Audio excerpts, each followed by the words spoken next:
Welcome to Krishna Reddy academy అండి. Krishna Reddy academy తరఫున ప్రతి ఒక్కరు కూడా స్వాగతం సుస్వాగతం. ఈరోజు మీ ముందుకు రావడానికి ప్రధాన కారణం ఏంటంటే ఇటీవల కాలంలో మన ఇండియన్ ఆర్మీ ఏదైతే ఉందో న్యూ సిలబస్ అనేది కూడా అఫీషియల్ సిలబస్ కూడా ప్రకటించడం జరిగింది. ఈ ఫస్ట్ టైం మన ఆంధ్రప్రదేశ్ చరిత్రలో ఫస్ట్ టైం తెలుగులో కూడా పేపర్ పెట్టడం అనేది ఇండియన్ ఆర్మీ చాలా స్వాగతించదగ్గ అంశము. అదేవిధంగా అంతే పోటీ కూడా పెరుగుతుంది అన్న విషయాన్ని కూడా కటాఫ్ మార్క్ కూడా అంతే ఎక్కువ పెరుగుతాయి అన్న విషయాన్ని కూడా మీరు గమనించాలా. అంతే చాలా జాగ్రత్తగా 2.5 months ఉంది, చాలా జాగ్రత్తగా నువ్వు చదివితే కానీ రేపు నువ్వు మెయిన్ లిస్టులో ఉండేటువంటి పరిస్థితి లేదు. ఎందుకంటే ఆడు ఎడ్యుకేషన్తో పాటుగా ఆడు గ్రౌండ్ కూడా 100% చేయగలిగితే నీకు అప్పుడు ఉద్యోగం వస్తుంది. ఏ విధంగా చదవాలన్నది ముందు ఎగ్జామ్ 2.5 months ఉంది కాబట్టి ముందు ఎడ్యుకేషన్ పైన మనము పూర్తిగా ఆధిపత్యం చలాయించాలి. కాబట్టి ఇప్పుడు ఎడ్యుకేషన్ ఈ సిలబస్ ఏ విధంగా చదివితే మనం సక్సెస్ఫుల్ అవుతాం మన అంశం పైన మీరు సక్సెస్ ముందు రావాలండి. ఓకే అండి, ఏ విధంగా మీరు సక్సెస్ఫుల్ అవుతాం అన్నది మీద మీరు కానీ సాధించినట్లయితే రేపు మనం సక్సెస్ అవుతాం. కాబట్టి సిలబస్ కూడా ఒకసారి మీరు పరిశీలించండి. ఒకసారి మీరు సిలబస్ కూడా పరిశీలించినట్లయితే ఫస్ట్ ఇండియన్ హిస్టరీ, జీకే. ఈ స్టాటిక్ జీకే అనే ఒక అంశం ఉంటుంది. దీని నుంచి 15 బిట్ల వరకు ఇస్తున్నాడు. ఈ జీకేలోనే హిస్టరీ నుంచి ఉంటాయి, పాలిటీ నుంచి ఉంటాయి, జియోగ్రఫీ నుంచి ఉంటాయి, స్టాటిక్ జీకే ఉంటుంది. అన్ని రకాల జీకేలు అన్నీ కలిపి ఇక్కడ మీకు ఇవ్వడం జరుగుతుంది. అయితే హిస్టరీ నుంచి ఏవైతే అంశాలు ఉన్నాయో మీరు ఇంగ్లీష్ మీడియం కావాలంటే ఇంగ్లీష్ మీడియం కూడా చూసుకోవచ్చు, తెలుగు మీడియం కావాలంటే తెలుగు మీడియం కూడా చూసుకోవచ్చు. ఎందుకంటే పేపర్ని తెలుగు మీడియంలో పెట్టాడు కాబట్టి మీకు తెలుగులో ఎక్స్ప్లెయిన్ చేయడానికి ప్లాన్ చేస్తున్నా. సింధులోయ నాగరికత అనే అంశం ఉంటుంది. దీనిపైన పూర్తి టాపిక్ మొత్తం చదివేయాలంటే టాపిక్ మొత్తం చదవాల్సిన అవసరం లేదండి. దానిపైన బేసిక్ పాయింట్స్ ఏవైతే ఉన్నాయో ఆ బేసిక్ పాయింట్స్ ప్రతిదీ కూడా టచ్ చేయాల్సిన బాధ్యత దీనిపైన ఉంటుంది. అదేవిధంగా వేదకాలము, అదే జైన బౌద్ధ మతము, దీనిపైన కంపల్సరీ ఒక బిట్టేస్తున్నాడు చూడండి. మత గ్రంథాలు, అదే మహాజనపద కాలము, మౌర్య సామ్రాజ్యము, గుప్త సామ్రాజ్యము, అరబిక్ మరియు తురుస్కుల దండయాత్రలు, ఢిల్లీ సుల్తాన్లు, మొఘల్ సామ్రాజ్యం ఏ విధంగా స్థాపించబడింది, ఢిల్లీ సుల్తాన్లో చిట్ట రాజు ఎవరు, ఢిల్లీ సామ్రాజ్యాన్ని స్థాపించింది ఎవరు అనే బేసిక్ అంశాలన్నీ కూడా, మొఘల్ సామ్రాజ్యాన్ని ఎవరు స్థాపించారు, ఏ యుద్ధంతో మొఘల్ సామ్రాజ్యం స్థాపన జరిగింది, ఢిల్లీ సుల్తాన్లో చిట్ట రాజు ఎవడు అనే అనేక అంశాలపైన బేసిక్ అంశాలపైన మీరు చదవాల్సిన అంశం ఉంటుంది. అదేవిధంగా మరాఠా సామ్రాజ్యం అంటే మరాఠా సామ్రాజ్యాన్ని ఎవరు స్థాపించారు, ఏ సంవత్సరంలో స్థాపించారు, శివాజీ ఏ సంవత్సరంలో పట్టాభిషేకం చేసుకున్నాడు అనే అన్ని అంశాలు కూడా మరాఠా సామ్రాజ్యం పైన బేసిక్ పాయింట్ చదవాలి. అదేవిధంగా యూరోపియన్ల రాక ఏదైతే ఉందో యూరోపియన్ల రాక అనే అంశం పైన కూడా మీరు అదేవిధంగా బేసిక్ పాయింట్ చదువుకొని రావాలి. 1857 సిపాయిల తిరుగుబాటు, అదేవిధంగా భారత్ జాతీయ ఉద్యమం మరియు సంఘటనలు, భారత జాతీయ ఉద్యమ సమయంలో జరిగినటువంటి సంఘటనలు మరియు ఉద్యమం పైన, అదేవిధంగా ఐఎన్సీ ఇండియన్ నేషనల్ కాంగ్రెస్ యొక్క స్థాపన ఏ విధంగా జరిగింది, ఆ మొదటి అధ్యక్షుడు ఎవరు, దాని యొక్క మొదటి అధ్యక్షుడు ఎవరు స్థాపిస్తారు, ఏ సంవత్సరంలో స్థాపిస్తారు, దాని మొదటి సంవత్సరం ఎక్కడ జరిగింది, ఎక్కడ జరగాల్సి ఉండేది అనే అంశం పైన. ఫర్ ఎగ్జాంపుల్ ఇక్కడ చూసుకుంటే 1885 సంవత్సరంలో మొదట పూణేలో జరగాల్సింది, కానీ ప్లేగ్ వ్యాధి కారణంగా అది ముంబైకి మార్చారు. 72 మందితో కలిపి మొదటిసారిగా ఈ ఐఎన్సీ సమావేశం అనేది ముంబైలో చేయడం జరిగింది అనే అంశం బేసిక్ అంశాలన్నీ కూడా మీరు చదవాల్సి ఉంటుంది. అదేవిధంగా ముఖ్యమైన వ్యక్తులు, ఫర్ ఎగ్జాంపుల్కి మహాత్మా గాంధీ ఉన్నారు, లేదా జవహర్లాల్ నెహ్రూ ఉన్నారు, లేదా సుభాష్ చంద్రబోస్ ఉన్నారు, లేకపోతే అరవిందో ఘోష్ ఉన్నారు. లాంటి ప్రముఖమైన వ్యక్తులు ఎవరైతే ఉన్నారో ఆ వ్యక్తులందరిపైన కూడా మేము పట్టు సాధించాలి. అండ్ అదేవిధంగా జాతీయ ఉద్యమము, అదేవిధంగా బ్రిటిష్ గవర్నర్ మరియు వైస్రాయల్ మరియు జనరల్స్ ఎవరైతే ఉన్నారో ఈ అంశాలన్నిటిపైన కూడా హిస్టరీ పైన ఈ అంశాలన్నిపైన బేసిక్ అంశాలు ఏవైతే ఉన్నాయో బేసిక్ అంశాలన్నీ చదువుకుంటూ ఫర్దర్ స్టెప్ ఏదైతే ఉందో చూడండి. ఇండియన్ పాలిటీ నుంచి కూడా మీకు చెప్పాను కదండి, బై లాంగ్వేజ్లో మేము పేపర్ అని తయారు చేయడం జరుగుతుంది. మా ఎగ్జామ్ పేపర్ కూడా బై లాంగ్వేజ్లోనే ఉంటుంది. అదేవిధంగా తెలుగు అండ్ ఇంగ్లీష్ మీడియంలో మీకు ఎక్స్ప్లెయిన్ చేయడానికి మేము ట్రై చేస్తున్నాం ప్రతి అంశాన్ని కూడా. ఇండియన్ పాలిటీని చూసుకుంటే భారత రాజ్యాంగ అభివృద్ధి, భారత రాజ్యాంగ సభ, ఫర్ ఎగ్జాంపుల్కి భారత రాజ్యాంగ సభ అన్నాడు. ఈ యొక్క బేసిక్ పాయింట్స్ ఏవైతే ఉన్నాయో ప్రతి అంశం, ఈ భారత రాజ్యాంగ సభ అనేది మొదటిసారిగా ఏ సంవత్సరంలో ఏర్పాటు చేశారంటే 1946 డిసెంబర్ 9 ఏదైతే ఉందో మొదటిసారిగా డిసెంబర్ 9 ఏర్పాటు చేయడం జరిగింది. ఈ డిసెంబర్ 9 ఏర్పడినటువంటి మొదటి సమావేశానికి ఎవరు అధ్యక్షత వహించారంటే సచ్చిదానంద సిన్హా ఎవరైతే ఉన్నారో సచ్చిదానంద సిన్హా అధ్యక్షత వహిస్తాడు. ఏ దేశం యొక్క సాంప్రదాయాన్ని అనుసరించి ఈ ఫ్రాన్స్ దేశం ఏదైతే ఉందో ఫ్రాన్స్ దేశం యొక్క సాంప్రదాయాన్ని అనుసరించి తాత్కాలిక అధ్యక్షుడుగా అవుతాడు. ఆయన తాత్కాలిక ఉపాధ్యక్షుడు పాంగ్ ఆంటోనీ, ఆంగ్లో ఇండియన్ ఎవరైతే ఉన్నారో ఆయన తాత్కాలిక ఉపాధ్యక్షుడు అవుతాడు. ఇవన్నీ కూడా బేసిక్ అంశాలు అన్నీ కూడా మనం నేర్చుకుంటూ రావాలి. అదేవిధంగా ఇదే రాజ్యాంగ పరిషత్ యొక్క 1946 రెండవ సమావేశం అనేది 19 డిసెంబర్ 11 జరుగుతుంది. ఈ దీంట్లో శాశ్వత అధ్యక్షుడుగా ఈ రాజ్యాంగ పరిషత్ ఈ యొక్క శాశ్వత అధ్యక్షుడు డాక్టర్ బాబు రాజేంద్ర ప్రసాద్ ఎన్నుకోవడం జరుగుతుంది. ఓకే అండి. అదేవిధంగా మూడో సమావేశం అనేది 1946 డిసెంబర్ 13వ తేదీన జరుగుతుంది. దీంట్లోనే Jawaharlal Nehru aims and objectives, లక్ష్యాలు ఆశయాలు అనే తీర్మానాన్ని చాలా క్లారిటీగా మీకు వివరించడం జరుగుతుంది. ఇక్కడే ప్రవేశపెడతారు. భారత ప్రజలకు ఇచ్చిన ఒక కరపత్రిక వంటిదని చాలా క్లారిటీగా మీకు ఇక్కడ ఎక్స్ప్లెయిన్ చేయడం జరిగింది. ఇలాంటి అంశాలన్నీ పైన మీరు బేసిక్ అంశాలు తెలుసుకోవాలా ఈ రాజ్యాంగ సభ పైన. అదేవిధంగా రాజ్యాంగ ప్రక్రియ, భారత రాజ్యాంగ ప్రక్రియ, రాజ్యాంగంలోని ఆర్టికల్స్, భారత రాజ్యాంగం అమల్లోకి వచ్చినప్పుడు ఎన్ని ఆర్టికల్స్ ఉండేవి, ప్రస్తుతం ఎన్ని ఆర్టికల్స్ ఉన్నాయి, భారత రాజ్యాంగం అమల్లోకి వచ్చినప్పుడు ఎన్ని షెడ్యూల్స్ ఉన్నాయి, ప్రస్తుతం ఎన్ని షెడ్యూల్స్ ఉన్నాయి, భారత రాజ్యాంగం అమల్లోకి వచ్చినప్పుడు ఎన్ని భాగాలు ఉన్నాయి, ప్రస్తుతం ఎన్ని భాగాలు ఉన్నాయి, అనేక అంశాలపైన కూడా నువ్వు దృష్టి సారించాలా. వాటి యొక్క బేసిక్ పాయింట్స్ ఏవైతే ఉన్నాయో బేసిక్ పాయింట్స్ అన్నిటిపైన తయారు చేసుకుని వెళ్ళాలి. అదేవిధంగా ఈ ప్రాథమిక హక్కులు, fundamental rights and fundamental duties ఏవైతే ఉన్నాయో వాటిపైన కూడా పూర్తి సమాచారం నీకు ఉండాలి. ఫండమెంటల్ రైట్స్ అంటే ప్రాథమిక హక్కులు ఏ భాగంలో ఉన్నాయి, ఏ దేశం నుంచి గ్రహించాము, ప్రాథమిక హక్కులు అనేది ఏ భాగం నుంచి ఏ భాగం వరకు ఎవరొస్తుంది అనే బేసిక్ లాంటి అంశాలన్నీ కూడా మీరు క్రోడీకరించాలి. ఈ ప్రాథమిక హక్కులు ఏమో మనం ఎక్కడి నుంచి గ్రహించామంటే అమెరికా నుండి గ్రహించాము. ఓకే అండి. 12 నుంచి 35 వరకు గల నిబంధనలు ఏవైతే ఉన్నాయో ఫండమెంటల్ రైట్స్ కోసం వివరిస్తూ ఉన్నాయి. అదేవిధంగా ప్రాథమిక విధులు 51A అనే అంశాన్ని ఆధారంగా చేసుకుని 4Aలో పెట్టారు. ఇదేమో ప్రాథమిక హక్కులు 3వ భాగంలో ఉంటాయి అనే బేసిక్ అంశాలన్నీ కూడా మీరు నేర్చుకొని రావాలి. అదేవిధంగా భారత రాష్ట్రపతి మరియు ఉపరాష్ట్రపతి, ఉపాధ్యక్షుడు అంటే ఉపరాష్ట్రపతి అండ్ భారత పార్లమెంటు అనే అంశాలన్నిటిపైన కూడా మీరు క్రోడీకరించుకోవాలి. అదేవిధంగా ప్రధానమంత్రి మరియు మంత్రి మండలి పైన పూర్తి సమాచారం మీకు ఉండాలి. అండ్ రాష్ట్ర గవర్నర్ని ఎవరు నియమిస్తారు, ఏ ఆర్టికల్ ప్రకారం నియమిస్తారు, ఒక రాష్ట్రానికి గవర్నర్గా ఉన్న వ్యక్తి అతని యొక్క అధికారాలు ఏంటి అనే అంశాలన్నిటి కూడా బేసిక్ పాయింట్స్ మీరు నేర్చుకోవాల్సి అంటే. అండ్ రాష్ట్ర శాసనసభ అనే అంశాలపైన కూడా మీరు క్రోడీకరించుకోవాలి. అదేవిధంగా న్యాయ వ్యవస్థ, భారతదేశంలో సుప్రీంకోర్టు ఏర్పడింది. ఏ చట్టం ప్రకారం ఏర్పడింది, ఏ సంవత్సరంలో ఏర్పడింది, ఈ సుప్రీంకోర్టు ఏర్పడినప్పుడు మొదట ఎక్కడ ఏర్పడింది, తర్వాత దాన్ని ఎక్కడికి మార్చారు, ప్రస్తుతము కాలక్రమంలో ఈ న్యాయ వ్యవస్థ సుప్రీంకోర్టుని ఫెడరల్ కోర్టుగా మారుతారు, మళ్ళీ తనని సుప్రీంకోర్టుగా మారుతారు, ఏం జరిగింది అనే అంశాలన్నిటి కూడా బేసిక్ పాయింట్స్ నువ్వు నేర్చుకొని ఉండాలి. అదేవిధంగా సంస్థలు ఏవైతే ఉన్నాయో చూడండి, సంస్థలు మరియు ప్రధాన కమిషన్లు మరియు స్థానిక స్వపరిపాలన అనే అంశాలపైన కూడా పూర్తిగా సమాచారం మీరు బేసిక్ పాయింట్స్ అని కలిగి ఉంటే రేపు పేపర్ పడ ఎంత టప్కి ఇచ్చినా నువ్వు అవుతావు. అప్పుడు దేశానికి నువ్వు సైనికుడిలా తయారవుతావు. అప్పుడు నువ్వు దేశానికి ఒక సైనికుడిలా తయారవుతావు. ఇది భారత రాజకీయ పార్టీలు, భారతదేశంలో అనేక పార్టీలు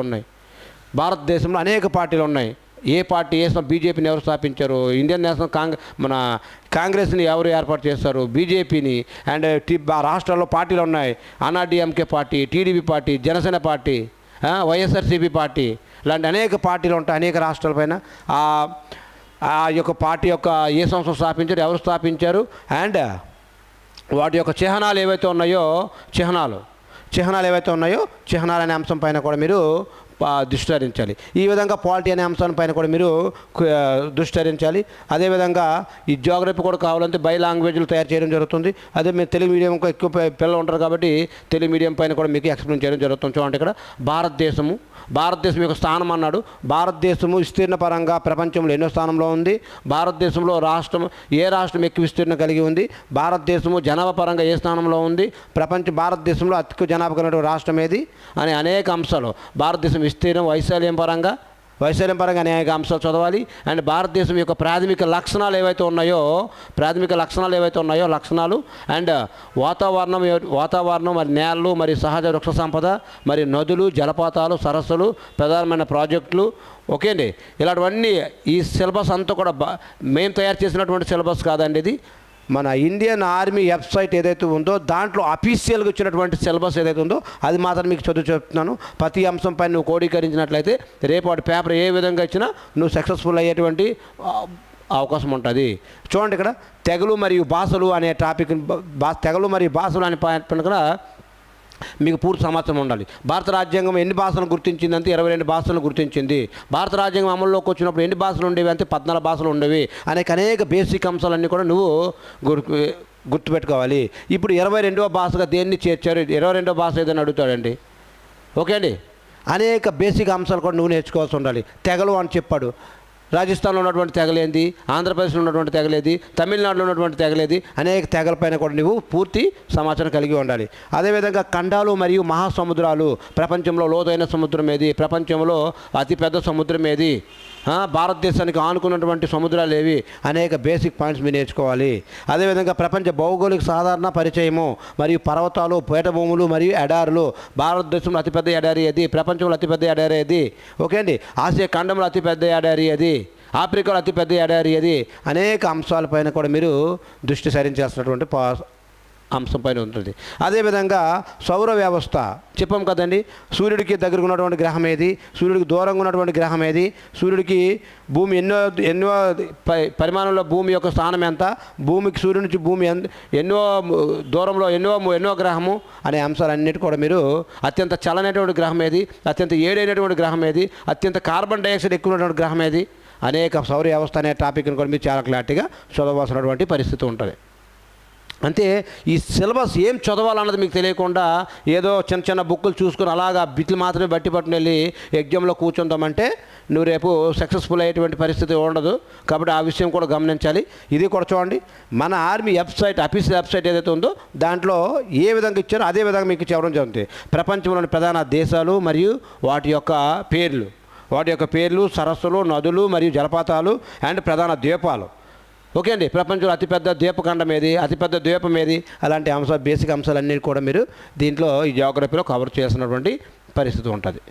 అవి కాకుండా ఆ దేశాల్లో వాటి యొక్క రాజధానులు, వాటి యొక్క కరెన్సీ అనేది మన జీకే టైప్లో కవర్ చేసుకుంటూ వస్తాం.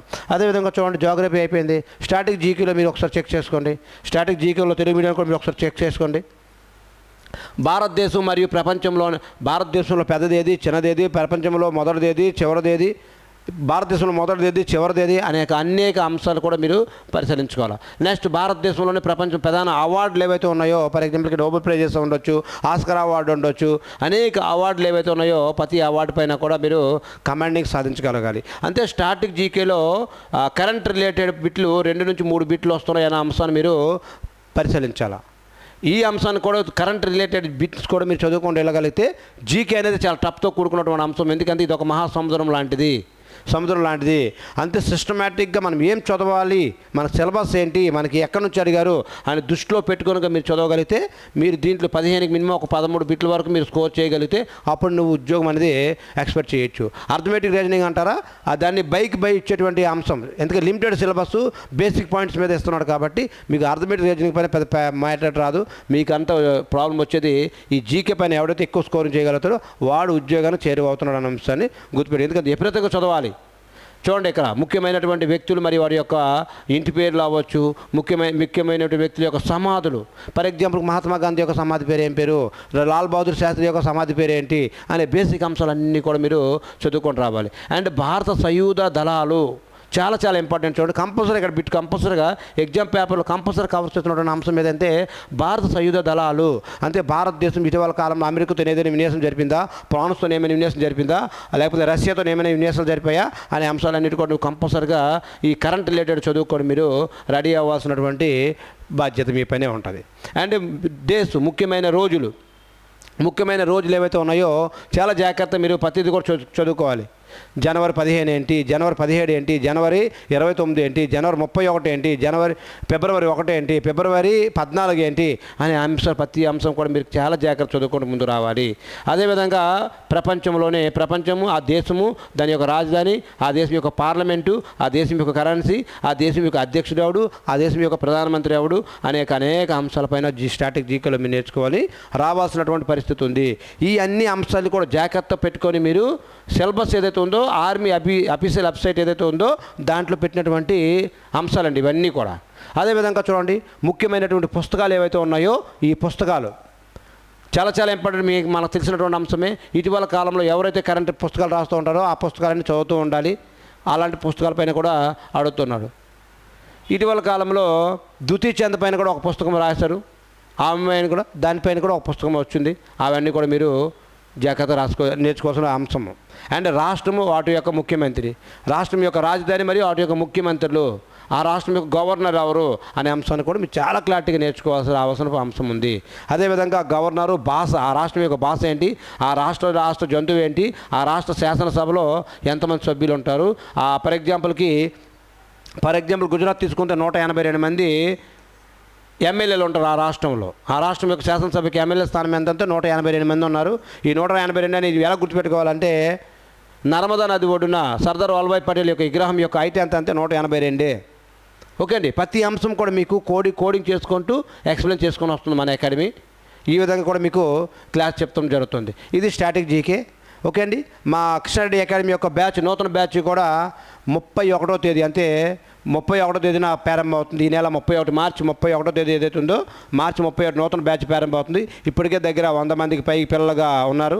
మరొక 100 మంది వరకు మాత్రం మేము తీసుకొని ట్రైన్ చేయడం జరుగుతుంది. అంతే తప్ప ఎవరైతే ముందు జాయిన్ అవుతారో వాళ్ళని మాత్రమే తీసుకోవడం జరుగుతున్న అంశాన్ని కూడా గుర్తుపెట్టుకోండి. అదేవిధంగా చూడండి స్టాటిక్ జీకే అండి ఇది. అదేవిధంగా చూసుకో బయాలజీ అని కూడా తెలుగు మీడియంలో ఒకసారి మీరు చెక్ చేసుకున్నట్లయితే చాలా క్లారిటీగా జీవుల వర్గీకరణ కణము, సూక్ష్మ జీవశాస్త్రము మరియు సంబంధిత వ్యాధులు అనే టాపిక్ని కూడా మీరు చాలా క్లారిటీగా రావాల్సిన పరిస్థితులు. అదేవిధంగా మొక్కలు మరియు స్వరూప శాస్త్రం ఏదైతే ఉందో ఆ టాపిక్ పైన కూడా మీకు బిట్స్ అడుగుతున్నాడు. ప్రధానంగా చూడండి అస్థిపంజర వ్యవస్థ, దీని నుంచి కూడా కంపల్సరీ బిట్. అస్థిపంజర వ్యవస్థ ఏదైతే ఉందో మన బాడీలో స్కెల్టల్ సిస్టమ్ ఏదైతే ఉందో దానిపైన కంపల్సరీగా బిట్స్ వచ్చేటువంటి సంస్కారం ఉంది. ఏవైతే ముందుగా మీకు నీట్గా అనిపిస్తున్నాయో మోడల్ పేపర్ చెక్ చేసుకొని దాని ప్రకారం మీరు ముందుకు వెళ్ళాల్సిన రెస్పాన్సిబిలిటీ మీపైనే ఉంటుంది. అండ్ మానవ శ్వాసకోశ వ్యవస్థ రెస్పిరేటరీ సిస్టమ్ ఏదైతే ఉందో రెస్పిరేటరీ సిస్టమ్ పైన కూడా మీరు చేయాలి. అండ్ డైజెస్టివ్ సిస్టమ్, జీర్ణ మరియు విసర్జక వ్యవస్థ, డైజెస్టివ్ సిస్టమ్ పైన పూర్తిగా అవగాహన ఉండాలి. మరి మానవ రక్త ప్రసారణ వ్యవస్థ పైన పూర్తిగా ఉండాలి. నాడీ వ్యవస్థ పైన పూర్తిగా సమాచారం మీకు ఉండాలా. బేసిక్ పాయింట్ అండి, డెప్త్కి వెళ్ళి చదవమని చెప్పట్లేదు. మినిమం బేసిక్ పాయింట్ తెలుసుకుంటే నువ్వు మనం ఆర్మీకి ప్రిపేర్ అవుతున్నాం కాబట్టి ఆ బేసిక్ అంశాలన్నీ కూడా ఒకసారి చదువుకొని మీరు ఉండాలి. ఎండోక్రైన్ వ్యవస్థ, పునరుత్పత్తి వ్యవస్థ, పోషకాహారము మరియు సంబంధిత వ్యాధులు అనే టాపిక్ పైన పూర్తిగా బయాలజీ అనే టాపిక్. ఇవన్నీ కూడా కాన్సెప్ట్ ఓరియంటెడ్ అండి. ఇవన్నీ కూడా మీకు చాలా జాగ్రత్తగా మన అకాడమీ చెప్తుంది. హూ ఆర్ ఇంట్రెస్టెడ్ వచ్చి జాయిన్ అవ్వచ్చు. అదేవిధంగా బయాలజీ అండి. మన కృష్ణారెడ్డి అకాడమీ ప్రత్యేకత అంటే అటు ఎడ్యుకేషన్తో పాటుగా గ్రౌండ్లో 30 నుండి 100కు 100 వచ్చే విధంగా ట్రైనింగ్ ఉంటుంది. సిస్టమేటిక్గా క్వాలిఫైడ్ ఎన్ఏఎస్ కోచ్ ట్రైనింగ్ నడుస్తుంది. అది చూసి ఇది చూసి ట్రైనింగ్ ఉండదు, గుర్తుపెట్టుకోవాలండి. అది చూసి ఇది చూసి ట్రైనింగ్ ఉండదు. సిస్టమేటిక్గా క్వాలిఫైడ్ ఎన్ఏఎస్ కోచ్ ట్రైనింగ్ జరుగుతుంది. 100కు 100% వచ్చే విధంగా ఇంజురీ లేకుండా ట్రైనింగ్ జరుగుతుంది మన కృష్ణారెడ్డి అకాడమీలో గ్రౌండ్ కూడా. అండ్ ఎడ్యుకేషన్ అంటారా, ఎడ్యుకేషన్ కూడా రోజుకి డే బై డే ఎగ్జామ్ పెట్టుకుంటూ పేపర్ ఎక్స్ప్లెయిన్ చేసుకుంటూ సిలబస్ చెప్పించుకుంటూ ముందుకు వెళ్తున్నాం. అకాడమీ అయితే మన కృష్ణారెడ్డి అకాడమీ ఆర్మీ పరంగా మీకు ఎటువంటి ఇది కూడా లేకుండా ముందుకు తీసుకెళ్తున్నాం. ఇది బయాలజీ అండి ఇది. అదేవిధంగా చెక్ చేసుకోండి. ఫిజిక్స్ ఒకసారి చెక్ చేసుకోండి. ఫిజిక్స్ కూడా ఒకసారి మీరు చెక్ చేసుకున్నట్లయితే ఇది చూడండి. ఇంగ్లీష్ మీడియం స్టూడెంట్స్ అయితే ఇంగ్లీష్ మీడియం స్క్రీన్ షాట్ తీసుకోండి. అదేవిధంగా తెలుగు మీడియం విద్యార్థులు అయితే ఎక్కువ మంది ఉంటారు కాబట్టి వాళ్ళ కొరకు కొలతలు, మెజర్మెంట్స్, శక్తి మరియు వేగం అనే టాపిక్, తరంగము, కాంతి, విద్యుత్ ప్రవాహము, ధ్వని అండ్ అణుభౌతిక శాస్త్రము, గురుత్వాకర్షణ ఈ టాపిక్లు ఫిజిక్స్ పైన. ఎందుకంటే 3 నుంచి 5 మార్కులు వచ్చేటువంటి టాపిక్లు ఇవి. 3 నుంచి 5 మార్కులు వచ్చేటువంటి ఫిజిక్స్ నుంచి వస్తాయి కాబట్టి ముందు ఈ టాపిక్ పైన పూర్తి కమాండింగ్ సాధించండి. తర్వాత ఆ టైం ఉంటే అదనంగా కూడా చదవడానికి ట్రై చేసుకోండి. ఇది మన అఫీషియల్ వెబ్సైట్లో ఆర్మీ వెబ్సైట్ ఏదైతే ఉందో అఫీషియల్ వెబ్సైట్ ఏదైతే ఉందో దాంట్లో పెట్టినటువంటి సిలబస్ అండి. అదేవిధంగా చెక్ చేస్తూ ఉండండి. కెమిస్ట్రీ అనే అంశం పైన కూడా మీరు చాలా క్లారిటీగా చూసుకోండి. పరమాణు నిర్మాణం అనే ఒక టాపిక్ చూసుకోండి. పరమాణు నిర్మాణము, లోహాలు మరియు అలోహాలు కానివి, మిశ్రమ లోహాలు మరియు భౌతిక మరియు రసాయనిక మార్పులు అండ్ సేంద్రియ రసాయన శాస్త్రము అండ్ ఆమ్లాలు, క్షారాలు మరియు లవణాలు అండ్ పాలిమార్లు మరియు ఫైబర్స్ అండ్ ఇంధనాలు అండ్ ఎరువులు మరియు డిటర్జెంట్లు అనే అంశాలపైన కూడా మీకు ఈ కెమిస్ట్రీ అనే టాపిక్ పైన ఉంటాయి. ఎందుకంటే ఫిజిక్స్, కెమిస్ట్రీ పైన మొత్తం మనం జనరల్ సైన్స్ తీసుకుంటే జనరల్ సైన్స్లో 15 బిట్లు వస్తున్నాయి. 15 ఇంటూ ఒక బిట్కి 2 మార్కులు, అంటే 30 మార్కులు వస్తున్నాయి. ఈ 15 బిట్లో ఎవడైతే ఎక్కువ స్కోర్ చేసుకోగలుగుతాడో వాడు కూడా రేపు ఉద్యోగానికి చేరువలో ఉన్నాడని అర్థము. ఓకే అండి. ఈ అంశం కూడా మీరు ఒకసారి పరిశీలించుకోండి. దీనిపైన కూడా ఒక క్లారిటీ, బయాలజీ, ఫిజిక్స్, కెమిస్ట్రీ ఈ 3 టాపిక్ల పైన మీరు కూడా కమాండింగ్ సాధించాలి. జీకే అంత ఇంపార్టెంటో దాంతోపాటు ఈ 3 టాపిక్లు కూడా అంతే ఇంపార్టెంట్. అదేవిధంగా చెక్ చేస్తూ ఉండండి. అదేవిధంగా చేస్తే mathematics, arithmetic and reasoning. Arithmetic పైన 15 బిట్లు ఇస్తున్నాడు. మీకు తెలుగులో కూడా చూసుకోండి, ఒకసారి చెక్ చేసుకోండి. తెలుగు కావాలంటే తెలుగు, ఇంగ్లీష్ కావాలంటే ఇంగ్లీష్. ఏదైతే మీకు నెంబర్ సిస్టమ్, సంఖ్యామానము, నెంబర్ సిస్టమ్ అనే టాపిక్లు తీసుకుంటే simplifications, square root, cube root, decimals and fractions, exponents and percentages, profit and loss, okay, discount and topic కూడా దీంట్లో కవర్ అయిపోద్ది. Averages, okay, simple interest and compound interest, time and work and averages, mixing ratio ఇవన్నీ కూడా official వెబ్సైట్లో యాస్టీజ్గా పెట్టేటువంటి syllabus అండి ఇదంతా. ఇవన్నీ అంశాలపైన మీరు క్రోడీకరించుకొని పోవాలి. Time and speed and distance, trains, trains and boats and streams, ages, ratio and professions, mixtures, okay అండి. అండ్ 2D అంటే ఏరియాస్, అండ్ 3D అంటే వాల్యూమ్స్ అనే టాపిక్ పైన కూడా అంతే. కంపల్సరీగా మోడల్ పేపర్లో 2 బిట్లు ఇవే ఉంటాయి. ఇవి కూడా జాబ్ని డిసైడ్ చేసేటువంటి టాపిక్ ఇది. సో టెగ్నోమెట్రీ కూడా మన దీంట్లో ఇచ్చారండి. టెగ్నోమెట్రీ కూడా కంపల్సరీగా మనం నేర్చుకోవాలి. ఆల్జీబ్రా అండ్ ప్రాబబిలిటీ, ఈ అనేక అంశాలపైన కూడా మనము క్రోడీకరించి ముందుకెళ్ళినట్లయితే రేపు మనం సక్సెస్ఫుల్ అయ్యే విధంగా ఉంటాం. ఎందుకంటే ఇక్కడ 15 బిట్లకి అట్లీస్ట్ 13 బిట్లకు పైగా మనం స్కోరింగ్ చేసేటువంటి స్కోప్ ఉన్నటువంటి ఏరియా అర్థమెటిక్. నెక్స్ట్ సెక్షన్ చూడండి. రీజనింగ్. ఈ రీజనింగ్లో కూడా మీరు ఒకసారి చూసుకున్నట్లయితే డైరెక్షన్స్, సింగ్ languages and alphabet series test and order test and relationship test and series test, అదేవిధంగా calendar test, clocks test, summary అనేక. మీకు తెలుగులో కావాలనుకుంటే తెలుగులో కూడా సమరూపత క్యాలెండర్ టాపిక్ కూడా ఉంది, గడియారం టాపిక్ కూడా ఉంది, సమరూపత అనే టాపిక్ కూడా ఉంది, డైరెక్షన్స్ అనే టాపిక్ ఉంది, సాంకేతిక భాష, ఇవన్నీ కూడా క్రమ సంబంధ, అవన్నీ కూడా రీజనింగ్కి సంబంధించినటువంటి అంశాలు.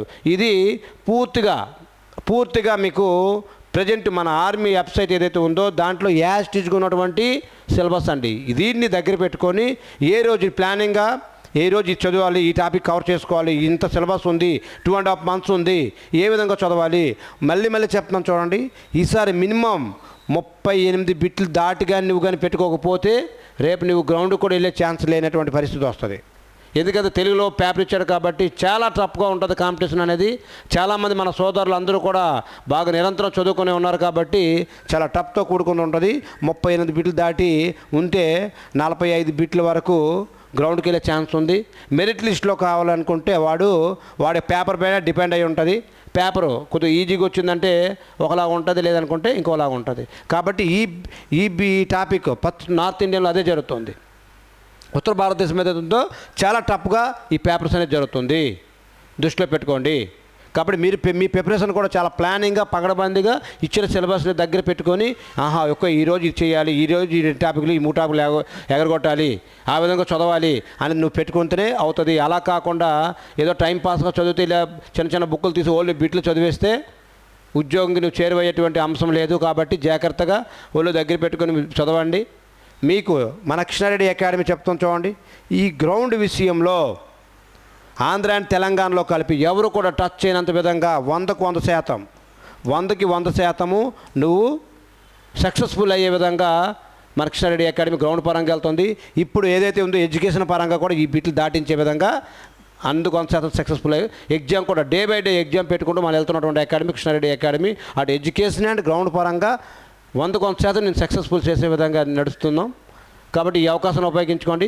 మా యొక్క అకాడమీలో జాయిన్ అవ్వాలనుకుంటే మా యొక్క ఫోన్ నెంబర్ కూడా 9441029176 ఏదైతే ఉందో ఆ నెంబర్కి మీరు కాల్ చేసి రాగలరు. ఇంకొక నెంబర్ కూడా 799934706706 ఏదైతే ఉందో ఈ నెంబర్ కూడా మీరు కాల్ చేసి డైరెక్ట్గా ఇతర లగేజ్తో వచ్చినట్లయితే మీకు 100% మా ఎడ్యుకేషన్ పరంగా కొత్త బ్యాచ్ అనేది ఈ నెల 31వ తేదీ ఏదైతే ఉందో 31వ తేదీ నుంచి కొత్త బ్యాచ్ చేయడం జరుగుతుంది.